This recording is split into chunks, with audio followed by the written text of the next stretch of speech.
Hello, hello. All right, we're at the end of May, May 30th. Okie dokie. Working hard or hardly working? Epictetus says, I can't call a person a hard worker just because I hear they read I hear they read and write, even if working at it all night. Until I know what a person is working for, I can't deem them industrious. I can if the end they work for is their own ruling principle, having it be and remain in constant harmony with nature. I love that. Yeah, that's again to me that speaks about that goal again, like having something to work for. Yeah, because it is easy to work hard. Not easy. It is easier to work hard without a purpose, but it's much harder to work with purpose. Mm-hmm. Because setting that purpose is work itself. To go figure it out, what is it that I'm actually working towards, is already feels like work. Like how I'm gonna have to. What do I want? There's all these options or something. Something in there feels like that. And what's interesting is he's saying what the goal should be. Mm-hmm. So he's saying their own ruling principle. Mm-hmm. I don't have like an exact translation for this, but he talks about this a lot. Like, I'm working to get my mind straight. Having it be and remain in constant harmony with nature. So he's saying like the goal should be having my mind always aligned with how things actually are. So I'm not like wishing that reality was some other way than it is. And so I need to be, everything that I'm working towards has to have that baked into the goal on the other side of it. Because as you're saying, it's really easy to work purposelessly, but it's also really easy to work towards a goal that's like, ooh, I just want to be rich and famous.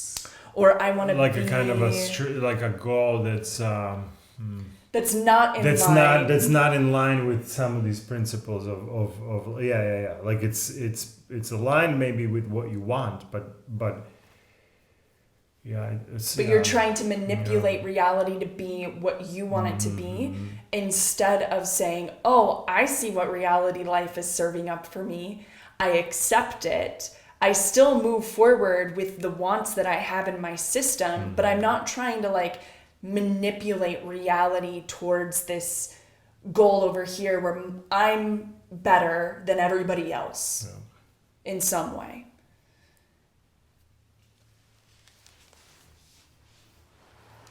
Sweet.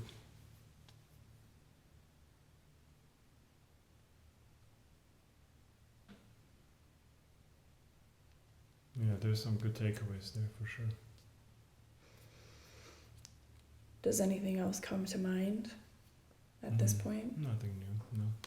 Okay. I'm mostly like reminiscing on what's been said.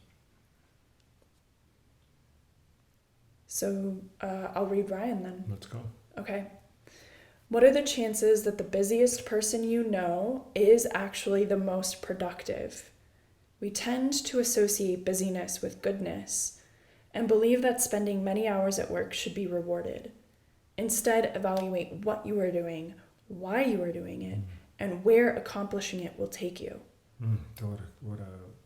That's such a key.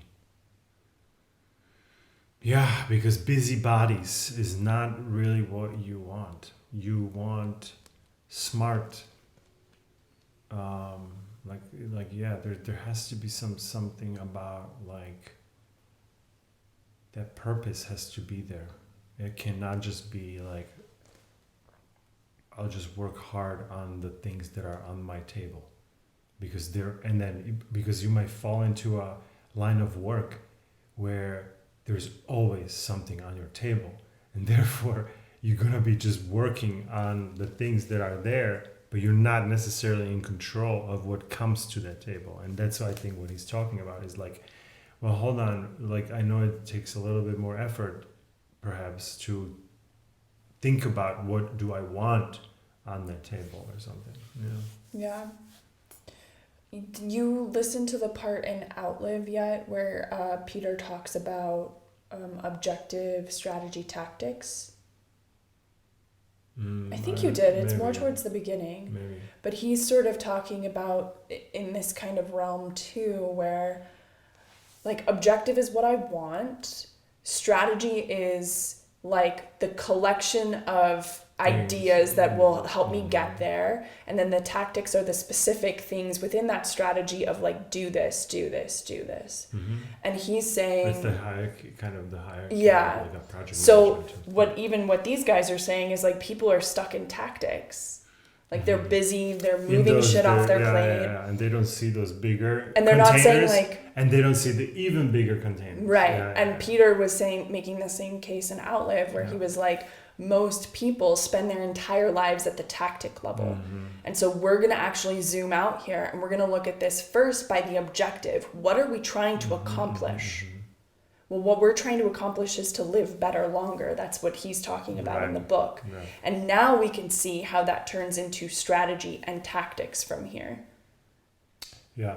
It needs to start again with the goal, and then it moves to let's identify what are the big areas that will help us, and then we need to go down into the weeds to say what's inside of each of those will have 10 things or 7 things or 50 things which are the tactical things to go. Actually, that's the action, that's the I will go do. But why am I doing it? It has to be identified before, right? Like, why am I doing this one task down here? That needs to be tied to that goal. Otherwise I'm doing tasks that will be done, will be performed, will be successful, but there's no ROI meaning to them. Yeah, I'm gonna move these bricks from here to here, and it's like, okay, well, accomplished, but what's the ROI? What's the goal with it? Yeah, how is it tied together into it? Yeah. And what's interesting is tactics are like the things that you can see. Like when you watch a war, you're observing tactics. The strategy is all behind closed doors, closed conversations. It's actually, let's have it as few people know the strategy as possible because that's how it's going to be the most effective. And then the objective is... Which one might argue that that's a bad strategy, because I would say, no, share the strategy so everybody knows how. And maybe that is, maybe I'm just like, I'm not understanding. No. You can look at this both ways. War, the objective is pretty obvious. Yeah. In some cases, the objective is obvious, but... Yeah, I mean, if you look at like Olympic athletes, the objective is obvious. Like they're trying to get their personal best. Mm-hmm. But in everyday life... Well, personal best, but maybe... I don't know. Like, there could be different goals there. Just like, I know, I want to win this medal. I don't care if I'm personal best. Maybe I've already been my personal best. But I want to win against these people to get my medal. Yeah. With a lower score than my personal best.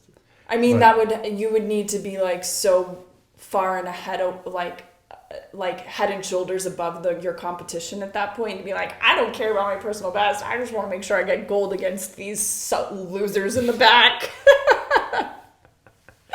Like Michael Phelps or something. I'm just saying that, but there are different strategies, right? So yeah. I mean, I got that from like a sports psychology book where they were like, we train our athletes to like, this is the prize is your personal best, and like this is what we're always pushing. I feel like that is the better strategy for sure, because like then you can compete against yourself instead of you don't need these other people. Yeah, exactly. Versus now you're like, what am I measuring? What if they all suck? And now I'm just a little better, so now I'm a winner. We're like, no, I'm just a little better than suck. Yeah. So it doesn't. So personal best is a much better goal for sure. But Yeah. I was just being silly. But you know, you might have the objective clear at some points, but then as you move into your tactics and your training and you're doing your tasks or whatever it is, you're doing the tactics, you're accomplishing things. It can be so easy to get locked in the weeds that you forget what the objective is and you start behaving as if some other objective were the case, like were true. You know, like in the Olympic people case, it might be like, hey, there may be a moment where I find myself obsessed with a competitor until I realize that that's not what I'm here to do. What I'm here to do is get my personal best. Yeah. And I think this can definitely happen with me at like different times and with different goals and stuff. Is like sometimes I will forget what the initial objective was because I will have gotten so bogged down in tactic land. Yeah, I like that. That's very cool because competing against oneself is that's the real competition.